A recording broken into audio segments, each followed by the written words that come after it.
Hi guys, welcome to Jenny's Creativity. இன்னைக்கு நம்ம சேனல்ல ஒரு குட்டி vlog தான் பார்க்க போறோம். அதுக்கு முன்னாடி நீங்க நம்ம சேனலை ஃபாலோ பண்ணாம இருந்தீங்கன்னா subscribe பட்டனை click பண்ணிக்கோங்க. அது கூடவே bell ஐகானையும் select பண்ணிருங்க. அப்பதான் நான் அப்லோட் பண்ற வீடியோஸ் உங்களுக்கு ஈஸியா பாப்பப் ஆகும். எல்லா வீடியோஸையும் மிஸ் பண்ணாம பாருங்க. இப்போ வாங்க நாங்க எங்க போயிட்டு இருக்கோம்ங்கறத பார்க்கலாம். நேபாளில் பார்த்தீங்கன்னா மாதத்துக்கு 15 நாளைக்கு மேலே கவர்மெண்ட் ஹாலிடேஸ் வருது கைஸ். இவங்களுக்கு கவர்மெண்ட் ஹாலிடே அப்ளிகபிள் இல்லை, ஏன்னா என் ஹஸ்பண்டோட ஆஃபீஸ் ப்ரைவேட்டுங்கிறதுனால ஒரு சிலது மட்டும்தான் அப்ளிகபிளாக இருக்குது. ஸோ அப்படி எங்களுக்கு கிடச்ச 3 days லீவை என்ஜாய் பண்ண நாங்கள் சூஸ் பண்ண பிளேஸ் தான் தமிழ் நைட் லைஃப் ஏரியா. அப்படியே போகிற வழியெல்லாம் பூங்காற்று அப்படின்னு மனசுக்குள்ளேயே பாடிட்டே போனோம். செம்மையாக இருந்தது கிளைமேட். அண்ட் இந்த ஊரை பொறுத்த வரைக்கும் கன்ஸ்ட்ரக்ஷன்ஸ்லாம் செம்மையாக இருக்குது கைஸ். சரி, நாங்கள் போன இடத்த பற்றி பார்ப்போம். நாங்கள் இருக்கிற வீட்டிலேருந்து ஒரு 20 minutes ட்ராவலில் தான் இந்த பிளேஸ் இருக்குது. எங்களுக்கு தெரிஞ்சதை ஃபஸ்ட்டு சொல்கிறேன். இங்கே ஃபுல்லாக ஷாப்பிங் ஏரியா இருக்குது.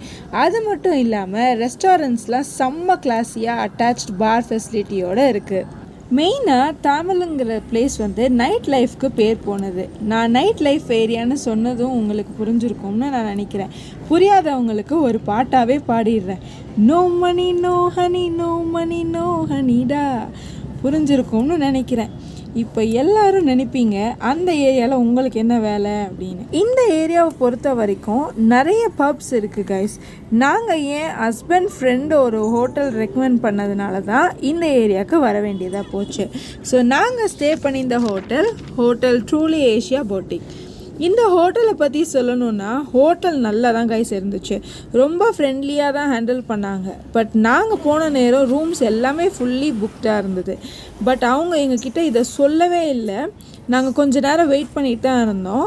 அந்த நேரம் பார்த்து என்ன ஆயிடுச்சு அப்படின்னா ரூம்ஸ் எதுவுமே இல்லை, ஆனால் ஒரே ஒரு ரூம் தான் இருக்குங்கிற மாதிரி அவங்க மென்ஷன் பண்ணாங்க. சரி, ஓகே, பரவாயில்ல, இந்த டைம் நம்ம வந்துட்டோம், நம்ம ஸ்டே பண்ணிகிட்டே போயிடலாம் அப்படின்னு சொல்லிட்டு ஃபஸ்ட்டு நாங்கள் வந்து ரூம் தான் இது. இந்த ரூமில் எல்லாமே இருக்குது கைஸ், ஆனால் எதுவுமே இல்லை கைஸ், அப்படி தான் நம்ம சொல்லணும். என்னன்னு பார்த்தீங்கன்னா அந்த ரூமில் பார்த்தீங்கன்னா ஏசி இருக்குது, ஓடலை. டிவி இருக்குது, ஓடலை. ஃபோன் இல்லை. அப்புறம் நம்ம எப்படி அவங்கள காண்டாக்ட் பண்ணுறது? ஒவ்வொரு வாட்டியும் நம்ம கீழே இறங்கி போயிட்டுருக்க முடியாது இல்லைங்களா? அப்புறம் நாங்கள் கம்ப்ளைண்ட்லாம் பண்ணோன்னா அவங்க என்ன பண்ணிட்டாங்க, ஒரு 1/2 hour கழிச்சு, இல்லை நீங்கள் வந்து கப்பலாக வந்திருக்கீங்க, டபுள் பெட் வந்து ஒன்றே தான் இருந்தது ரூமு, சிங்கிள் பெட்டாக இருந்தால் பரவாயில்லையா அப்படின்னு கேட்டாங்க. இதில் என்னடா இருக்குது ரூமில்? சரி, எங்களுக்கு ஏதோ ஒரு ரூமை கொடுங்க அப்படின்னு சொல்லிட்டு போயிட்டோம்.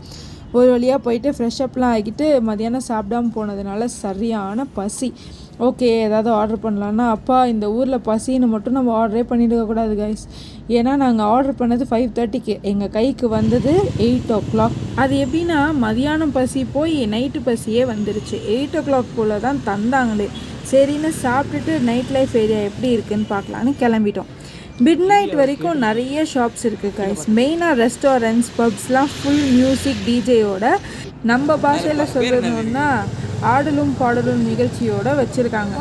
ஃபேமிலியாக இருக்கிறவங்கள பார்த்துட்டு கூப்பிட்றது இல்லை. தனியாக பசங்க ரோட்டில் நடந்து போனால் அந்த ஏரியாவில் முழுக்க இப்போ எப்படின்னா சென்னை டி நகரில் 1 hourல டெய்லர் சீக்கிரம் தைச்சி கொடுத்துருவாங்க, நம்ம கடையில் எல்லா ட்ரெஸ்ஸும் இருக்குது அப்படின்னு கூப்பிட்டுக்கிட்டே இருப்பாங்க பார்த்தீங்களா? அந்த மாதிரி ஜென்ஸ் வந்து keep the money and meet the ஹனின்னு கூப்பிட்டுக்கிட்டு நிற்கிறானுங்க.